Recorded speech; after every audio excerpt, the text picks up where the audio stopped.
Blessed day for everyone. Palamig pala muna tayo. Ice cream tayo dito sa may McDonald's. Dito nga pala tayo sa may Sengkang Mall.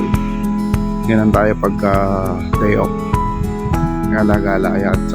Tumas tayo sa second floor kung saan madami ditong kainan. Kaya pag day off tayo, lalabas tayo para kumain. Ayan o. Yan ang kopitiam na tinatawag dito. Ang malaking kainan to. Malaking negosyo nila yan dito eh. Mga NTUC, may membership din yan para may discount ka kung kakain ka. At nga pala pag day off tayo, kumukuha tayo ng tubig. Nag-refill tayo ganun. Medyo mahal din yung tubig dito eh. Para makatipid-tipid eh. Mag-refill tayo ng tubig. Kaya i-refill tayo niya.